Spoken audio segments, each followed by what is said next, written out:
Welcome to the Old Time Radio Westerns. I'm your host, Andrew Rines, and I'm excited to bring you another episode absolutely free. This episode is one of many released every month, totaling over 80 episodes so far. Each one is meticulously digitally restored and stored in the cloud for your convenience, a process that incurs costs. To help cover these expenses, you might hear some advertisements throughout the episode. While we do retain the original commercials for historical authenticity, you may also encounter modern ads, which help keep the lights on. If you prefer an ad-free experience, we offer a couple options. You can listen to the episodes on YouTube. You can also support us by becoming a patron on our Patreon page. For more information, go to otrwesterns.com/donate. Again, otrwesterns.com/donate. I do want to emphasize that we are committed to providing this content to you for free, but also we have to be transparent about the financial realities to bringing this to you. Now, let's get into this episode. This episode is going to be The Lone Ranger. Original air dates March 3rd, 1948, and the title is Runaway Boy. Let's get into it, and again, thanks for listening.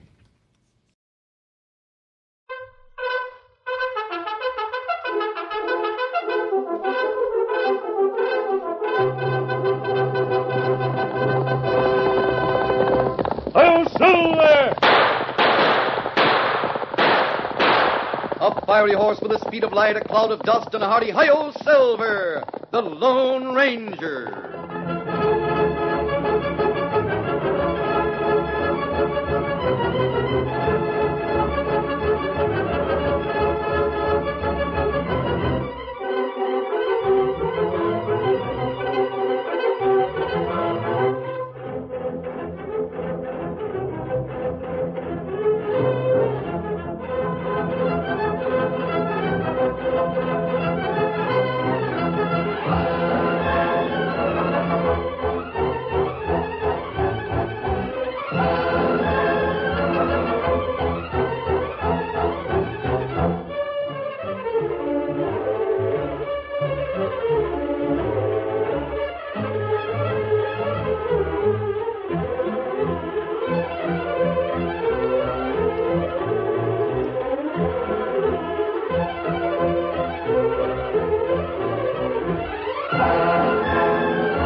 With his faithful Indian companion Tonto, the daring and resourceful masked rider of the plains led the fight for law and order in the early western United States.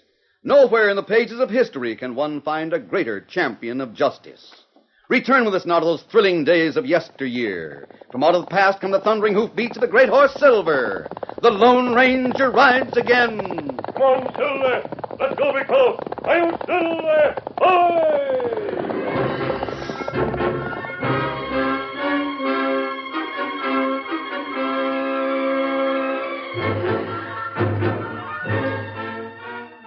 One evening, shortly before sundown, the Lone Ranger and Tonto dismounted in a small but timbered valley through which gurgled a brook of cold spring water. Even as they unsaddled their horses and prepared to make camp for the night, they saw the silvery flash of mountain trout breaking the dark surface of the rapid little stream to strike at dinner on the wing. A short time later, as dusk settled softly about them, Tonto squatted beside the campfire, a large frying pan held over the glowing coals. Because of the crackling sound made by the frying trout, his keen ears failed to hear the approach of footsteps until the Lone Ranger said in a guarded voice, "Someone's coming, Tonto." Show no surprise. Buenas noches, amigo mío. Hello there. Mind if I join you? Glad to have you. Come up to the fire. Oh, him young fellow. Yeah. I guess I'd have missed your camp if I hadn't smelled the frying fish. Must have been a quarter of a mile away. They sure smell good. You haven't eaten? No, I haven't eaten yet. Then you'll join Tonto and me for supper. Well, maybe there isn't enough fish to go around. Oh, plenty fish. Well, I'll stay, but I'm warning you, I'm very hungry. I really am. Good. There's nothing like a strong appetite for a young fellow like you. Oh, where's your horse and gear? My horse and gear? Yes, Oh, I haven't any with me. I see. Well, make yourself comfortable. Supper will be ready shortly. Thanks. Say, those are good-looking horses you have. That big white one is a beauty. He's a fine horse. In fact, both of them are. And look at that big saddle. Aye, mister, that's the finest saddle I ever saw. Well, when one lives in the saddle, the best is none too good. Any cattleman will tell you that. Or any outlaw. Yes, I suppose so. Golly, if I could have a horse and saddle like that, I'd sure like to join up with you two fellas. Join up with us? Yeah.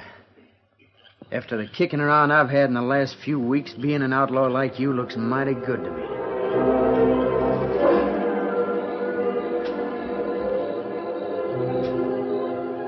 Seeking to know more about the youth who had so unexpectedly appeared in camp, the Lone Ranger neither denied nor confirmed the boy's opinion. And as they sat beside the campfire, leisurely eating the meal that Tonto had prepared, the masked man learned enough about the boy so that he decided for the time being to keep up the deception. So I'm tired of being called a tenderfoot. Oh, I can't get a job on a ranch. I can't get a job in the mines. I can't get a job anywhere. see. They take one look at me, laugh, and say, can't use you, tenderfoot. Is your money gone? I've got less than $1. It's the first meal I've had in 2 days. Oh, Now, when I see how easy life is with you and the Indian, I'm ready to turn outlaw. It's up to you, mister. Just say the word. well, Tonto and I generally ride alone. I guess that is the safest, all right. Mm-hmm. But if you'd show me the ropes, I'd never let you down. You can trust me, mister. I believe that. What's your name? I didn't ask you yours. Just call me Joe, that's enough. All right, Joe. If you want it that way. Then you let me join up with you? Not immediately. You have no horse and saddle. You don't even have a gun. Until you do, you'd be of no use to Tonto and me. Yeah, I guess so. You asked me to show you the ropes, didn't you? Yes, I did. And you must obey my commands. Understand? Sure, mister. I'll do anything you say. All right. Here's the loot. Where are you going? Tonto and I have a job to do. May take several days. Until we complete it, I want you to stay with a friend of mine who owns a ranch not far from here, steady big fella. Sort of outlaw hideout, huh? You can call it that, easy, Silver. At any rate, while you're there, avail yourself of the opportunity to learn to ride well and shoot straight. Oh, golly, I sure will. More important, don't talk too much. You mean about you and the Indian? Yes? Or about yourself. Will I go with you now? No, you'll stay here with Tonto. I'll make the arrangements tonight. And if everything is satisfactory, Tonto will take you there tomorrow. Steady, Silver, easy, big fella. Now, you'd better turn in and get some sleep, Joe. I may be gone quite a while. Me give him warm blanket. Good. Golly, this is the life for me. Come on, Silver.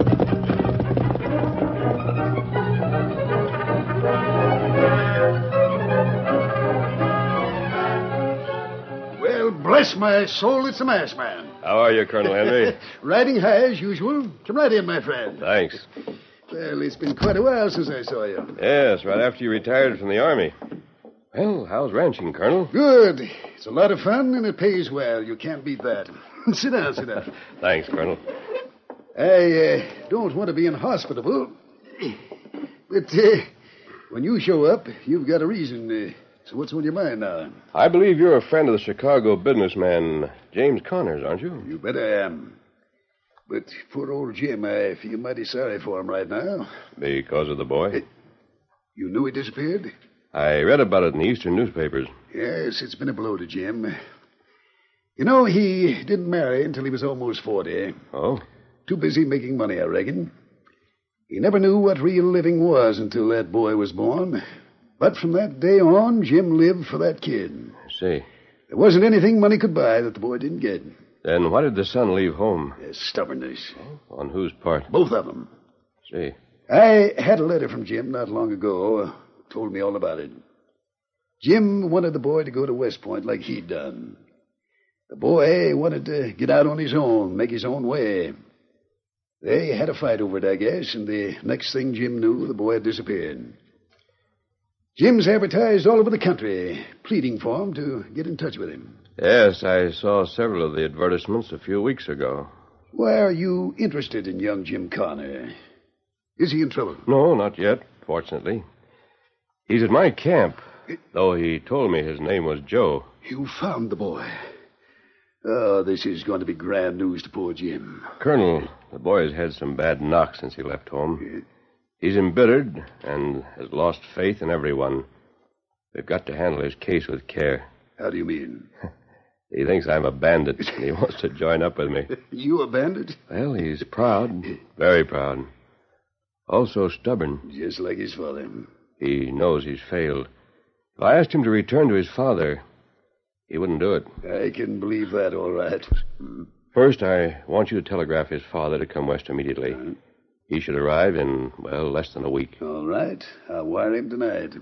What else? The boy thinks this ranch is a bandit hideout. I told him I was bringing him here. Well, this is getting to be funny. My ranch, an outlaw hideout. For the time being, I don't want him to know differently. So tell your foreman to keep him busy. Won't be any trouble about that. I could use a half a dozen men right now, even tenderfeet. Good. Of course, he mustn't learn who you are, Colonel, or he'd guess our plans immediately. Of course he would. I'll see that he doesn't find out I'm a friend of his father. Tell him to report to the foreman. I'll let Buck do the talking. Good. Tonto will bring him here early tomorrow. Now I'll be getting back to our camp. When will I see you again? Oh, in a few days. Tonto and I are after 2 criminals who broke out of the penitentiary and recently headed into this territory. Well, adios, my friend. Adios.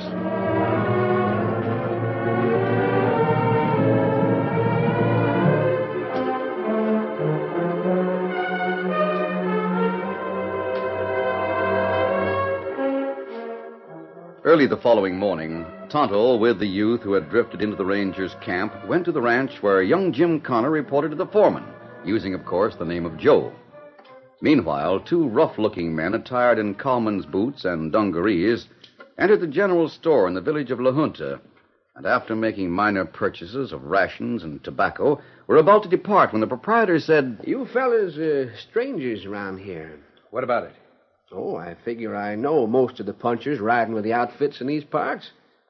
Don't recollect having seen you 2 before. We just rode up from border country. We're looking for a good outfit to tie in with. I can't say as this is much country for drifters. Folks hereabout are kind of steady. It's even the cowpokes. Come on, Tex. Let's get moving. Just a minute. Don't we figure on settling down if we find the right outfit? Yeah, sure. Well, that's what I wanted to find out. I wasn't just prying into your business. How do you mean, Pop? About 15 miles west of here, Colonel Henry's got a spread. The Bar W. Yesterday he was in here, and he told me he could use a couple of hands, so long as they wasn't drifters. Mm-hmm. Colonel's outfit is one of the best. Feed's good, pays better in most places. But you got to be steady, though. No drinking, no fighting. Nerves. You've had him ever since we busted out of the pen a couple of months ago. outlaw and asked to join up with him and Tonto. Seeking time to contact the boy's father, the Lone Ranger sent young Jim to the Bar W, owned by Colonel Henry, a friend of both the Ranger and the boy's father. However, young Jim, who had assumed the name of Joe, thought the ranch was a hideout for outlaws, and his opinion was soon to be confirmed in his own mind with the arrival of 2 men who applied to the foreman for work as cowhands. Who sent you here looking for work? The storekeeper in town. He said you wanted a couple of steady hands. That's right. We don't want any drifters on the Bar W. The colonel won't stand for them. Oh, we're the steady kind, all right. We sure are, and we can handle any job you've got from bouncing a buckboard to breaking stock. All right, I'll hire you.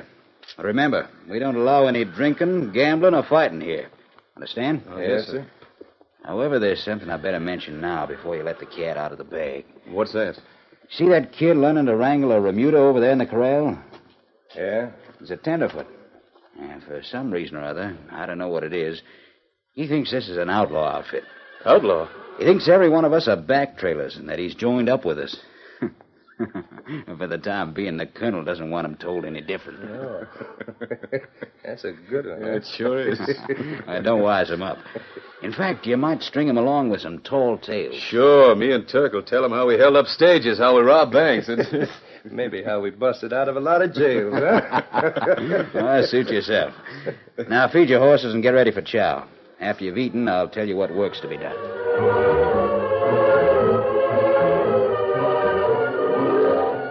It was almost a week later when the foreman of the Bar W hurried into the rambling ranch house to find Colonel Henry. Colonel, something's happened I think you ought to know about. What is it? The boys disappeared. Disappeared? Saddled a horse when nobody was looking and rode off the spread sometime within the past hour. Doggone it, Buck. I told you to keep an eye on him.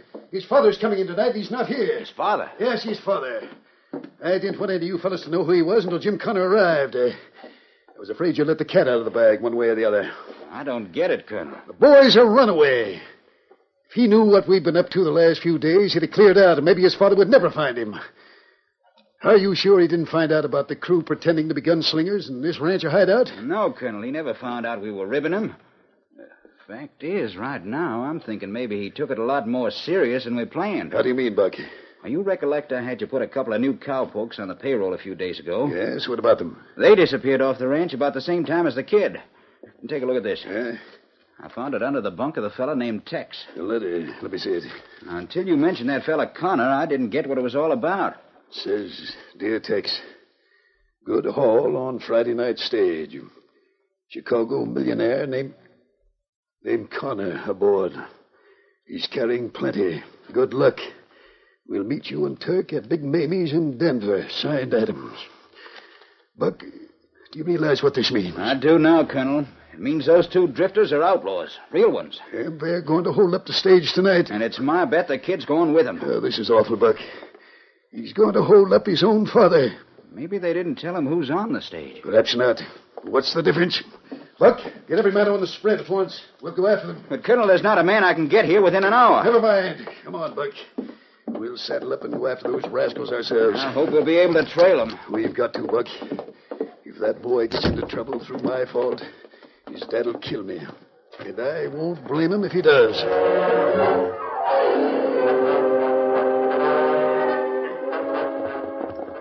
Even as Colonel Henry and Buck the foreman raced to the stables to saddle their mounts, the Lone Ranger watched a young horseman ride rapidly into his camp and dismount. Ho, ho, ho, ho. Hello, Joe. Hello. You promised me you'd stay at the Bar W. What brings you here? I had to see you. I hope you'll understand. What's the trouble? Well, I hardly know how to explain. Come on, speak up. What's on your mind? Well, remember the other night when I walked in here and you and the Indian fed me? Yes, of course. I was pretty sick of things in general. I meant it when I told you I wanted to join up with you. I'm sure you did. And you remember I said that if you'd let me, I'd never let you down? That you could trust me always? Yes? I meant that, too. That's why I'm here now. How do you mean, Joe? I could have walked off the Bar W and disappeared. You'd never know where I went, but I couldn't do that. I had to come and tell you. Tell me what? I don't want to be an outlaw. Oh. What changed your mind? Staying out at the Bar W, I guess. Mixing in with all those outlaws. See. For the past few days, all I've heard is how they've been on the dodge from the law. How many years they've spent in prison. How much lead they're carrying inside them from gunfights with lawmen. Didn't you think of that before you asked to join up with me? Maybe I did think about it a little, but when I saw you, you looked different. You don't look like you ever spent a day in jail. You don't talk about prisons you've been in or gunfights with sheriffs and marshals. Well, you just seem to be the kind of a fella I'd like to ride with. Even if you are an outlaw. I see. You're not like those fellas out at the Bar W. All they do is brag about their crimes. And yet they all admit they'll go down before a lawman's gun someday. Mm-hmm. I was tempted to go through with it today, but I couldn't. I just couldn't. You say you were tempted? Yeah, I heard a couple of the men planning to hold up the stage tonight.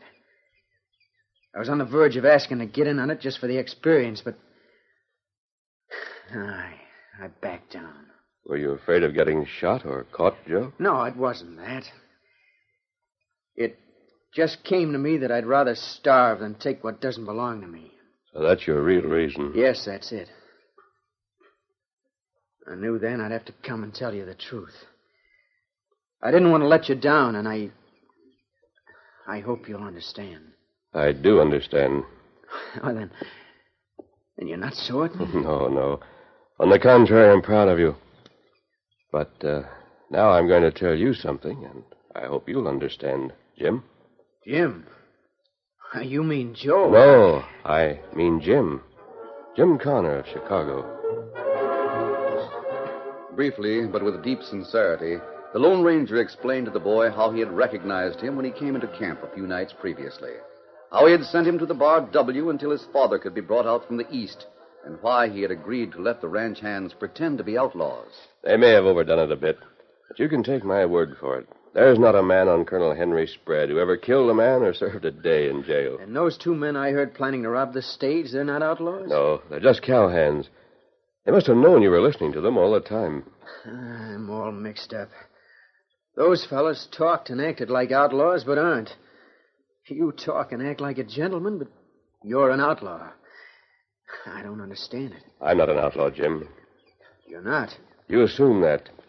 For reasons you should now understand, I didn't tell you differently. Then who are you? If you're not an outlaw, why do you wear a mask? Well, at the moment, it's not important. Oh, look, here comes Tonto. Yeah, he's pushing his horse mighty fast. Something must have happened. Oh, Scout. Oh, fella. Oh, Kimasabi. What's happened, Tonto? Me see 2 men named Tex and Turk. Tex and Turk? Where did you see them? Them ride through town. Me follow 'em. Out west trail. Where'd they go? Eagle Rock. When them get there, them hide horses and scrub timber. Them there now. The stagecoach comes by Eagle Rock. They're planning to hold it up. Tex and Turk. Are you sure those are their names? Yes, Jim. They're a couple of outlaws. Tonto and I have been on their trail since they escaped from prison. Well, they're the 2 men I was telling you about. I heard them planning the robbery. You must be mistaken. Colonel Henry's men are not outlaws. Those 2 men were hired the day I went to the ranch. Are you sure of that? Yes, the foreman introduced them at mealtime. And it's my father they're going to rob. There's no doubt of that. We've got to stop them. Stage come to Eagle Rock soon, Kimasabi. Here, Silver. You want to go with us, Jim? You couldn't stop Steady, big fella, then come on. Easy, boy. We'll have to travel fast. Come on, Silver. Yes.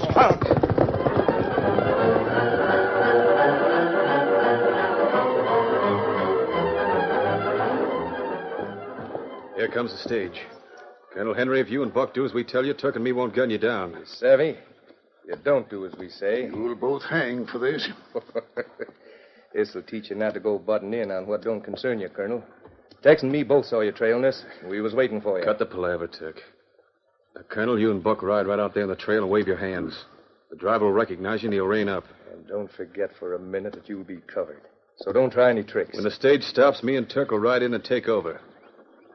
Now, here it comes, so get moving. We'd better do as they say, Buck. Yeah. Without guns, we can't put up a fight. Well, let's go. Get up there. Get up there.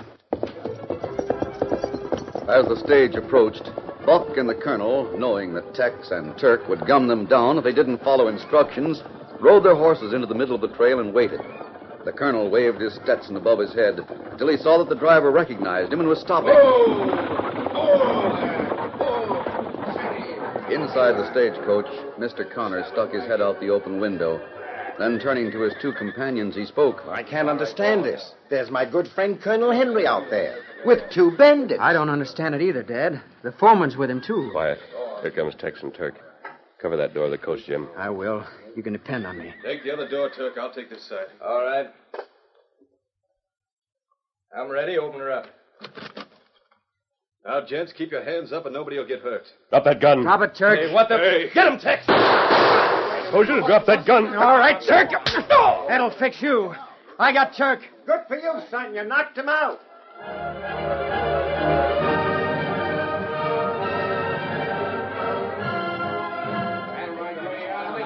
Colonel, for a few seconds there, I thought you'd turn bandit. Young Jim's been thinking that for the past few days, Jim? I sure did, Colonel. But tell me, how did you and the masked man happen to be riding on the stage? Well, he knew that we'd be seen if we rode in on Tex and Turk. So we stopped the stage a few miles back and boarded it. Tonto followed with the horses. Hey, Turk, look. What? Yonder's that engine. Well, I'll be doggone. It's him, all right, and he's leading 2 horses. When I seen him a few days ago, I had a creepy feeling we were in for trouble. What are they talking about, Colonel? I don't know. Jim, you can get your horse now. And Buck, take the prisoner to the sheriff. They'll be in jail in an hour, masked man. Hey, Tonto. Dad, can you imagine it? I thought the masked man was a bandit, too. Who is that man, son? I don't know who he is, Dad. But he's been a mighty good friend to me. And he's the best friend a young fella could ever have. Jim, he's the Lone Ranger.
This is a copyrighted feature originated by George W. Trendle and directed by Charles D. Livingston. The part of the Lone Ranger is played by Brace Beamer.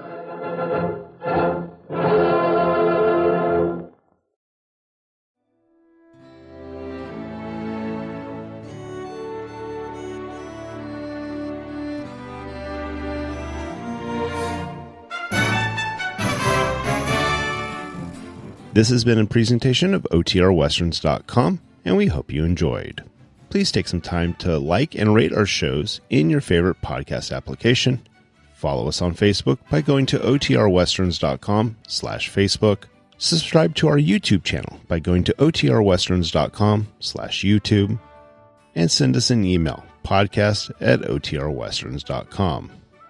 You can call and leave us a voicemail, 707-986-8739. This episode is copyright under the Attribution Non-Commercial Share Alike copyright. For more information, go to OTRWesterns.com/copyright. Have a great day, and thanks for listening.